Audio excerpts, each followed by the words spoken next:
قسمت حدیجۃ الکبریٰ، حسین آپ کی قسمت حدیجۃ الکبریٰ، بیان آپ کا رتبہ جو کر سکوں میں بھی، بیان آپ کا رتبہ جو کر سکوں میں بھی، ہے ناز کی یہ سعادت حدیجۃ الکبریٰ، ہے ناز کی یہ سعادت حدیجۃ الکبریٰ۔ اللہ تبارک امام الانبیاء سرور انبیاء محمد مصطفیٰ صلی اللہ تعالیٰ علیہ وآلہ وسلم کی ذات و برکات پر بے حد و بے شمار درود و سلام کا نذرانہ پیش کرنے کے بعد، حضرات محترم، آج رمضان المبارک کا دوسرا جمعہ المبارک ہے، اور آج کا ہمارا جو گفتگو کا موضوع ہے محسنہ کائنات، مخدومہ کائنات، کریم آقا صلی اللہ تعالیٰ علیہ وآلہ وسلم کی پہلی رفیقہ حیات، میری اور پیاری آپ کی پیاری امی جان جناب حدیجۃ الکبریٰ رضی اللہ تعالیٰ عنہ، آپ کی خدمت میں کچھ عرض کرنے کی کوشش کریں گے۔ حضرت سیدنا حدیجۃ الکبریٰ رضی اللہ تعالیٰ عنہا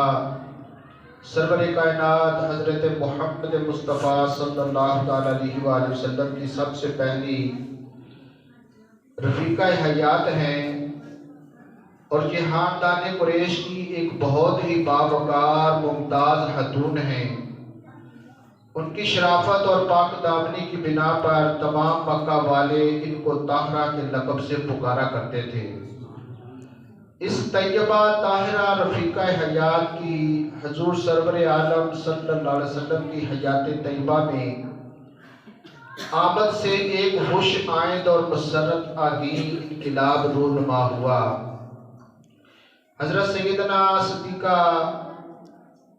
حضرت حدیجۃ الکبریٰ رضی اللہ تعالیٰ عنہا کی بھرپور محبت اور شابانہ روز خدمت گزاری نے اس خلا کو بڑے سلیقے سے پر کرنے کی شعی مشکور کی، جو سیدہ آمنہ رضی اللہ تعالیٰ عنہا کے سائے عاطفت سے اٹھ جانے کے بعد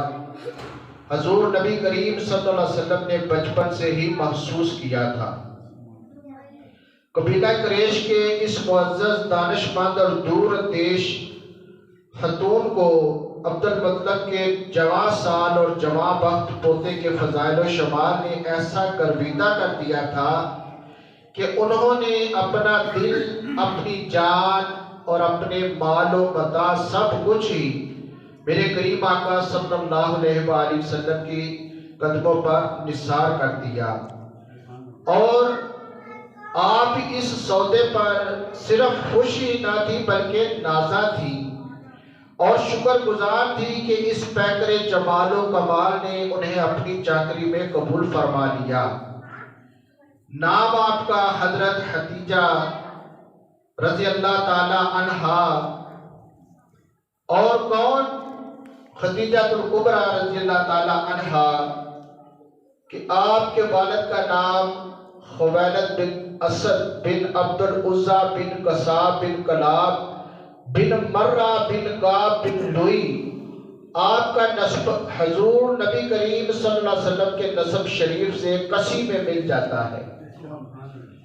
اور سیدہ حدیجۃ الکبریٰ رضی اللہ تعالیٰ عنہ کی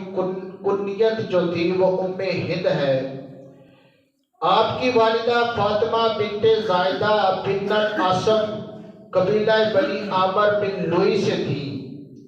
یہ آپ کا شجرہ نسب ہے، اور حضور نبی کریم رؤوف الرحیم صلی اللہ تعالی علیہ وآلہ وسلم ابھی آپ نے اعلان نبوت نہیں فرمایا تھا، آپ کی مبارک جوانی کے ایام تھے، آپ حضرت ابو طالب رضی اللہ تعالی عنہ کے زیر کفالت تھے، اور حضرت ابو طالب رضی اللہ تعالی عنہ نے آپ سے کہا کہ ہمیں تجارت کرنی چاہیے۔ ان دنوں جو مکہ کے مشہور و معروف تاجر تھے، ان میں جناب سیدہ خدیجہ الکبریٰ رضی اللہ تعالی عنہا کا بھی نام آتا ہے،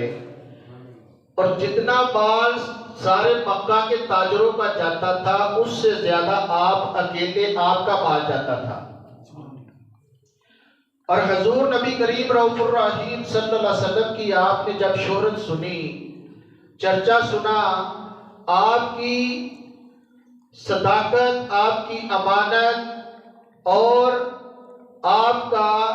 لب و لہجہ جب ان کے کانوں میں پہنچا تو وہ اندر ہی اندر سے آپ کی گرویدہ ہو گئی، اور انہوں نے اپنے غلام سے کہا کہ جاؤ اور ان سے جا کے اجازت لو کہ کیا وہ میرا مال لے کر تجارت کے لیے ملک شام جائیں گے۔ تو جب آقا کریم صلی اللہ تعالی علیہ وآلہ وسلم سے پوچھا گیا تو آپ نے اپنے چچا ابو طالب رضی اللہ تعالی عنہ سے مشورہ کیا، تو آپ کے چچا حضرت ابو طالب رضی اللہ تعالی عنہ نے فرمایا کہ یہ تو بڑی سعادت کی بات ہے، بڑی خوشی کی بات ہے کہ خدیجہ آپ کو اپنا مال دے رہی ہیں۔ تو اس وقت بھی آپ سارے عرب میں، مکہ میں معزز تھی، معتبر تھی، مکہ کی عورتیں آپ سے ملنا فخر محسوس کرتی تھی، آپ کا ایک روب تھا، جلال تھا، دبدبا تھا، اور آپ جب آپ کے والد کی وفات ہو گئی، حضرت خدیجہ الکبریٰ رضی اللہ تعالیٰ عنہ کے والد حضرت حویلد جو تھے، وہ ان کا جب انتقال ہو گیا تو آپ کے والد جو تھے بہت بڑے تاجر تھے، تو آپ نے اپنے والد کی تجارت کو ہی اوپر سنبھالا اور آگے لے کر گئی، اور حضور نبی کریم رؤوف الرحیم صلی اللہ تعالی علیہ وآلہ وسلم سے جب آپ نے پوچھا کہ مال لے کر جائیں گے تو انہوں نے جب رضامندی کا اظہار کیا تو آپ نے مال دے کر ان کے ساتھ اپنا جو ملازم حاس تھا، آپ کا جو غلام تھا، اسے روانہ کیا اور ہدایت کی کہ پہلے تم میرے غلام ہو، لیکن آج کے بعد تم ان کے بھی غلام ہو، اور یاد رکھنا ان کے ساتھ سفر میں ان کا اٹھنا بیٹھنا، گفتگو اور وہ کیا کرتے ہیں، یہ سارا کچھ تم نے نوٹ کرنا ہے اور مجھے واپس آ کر بتانا ہے۔ اور یاد رکھو کہ ان کے غلام کا نام میسرہ تھا، آپ نے فرمایا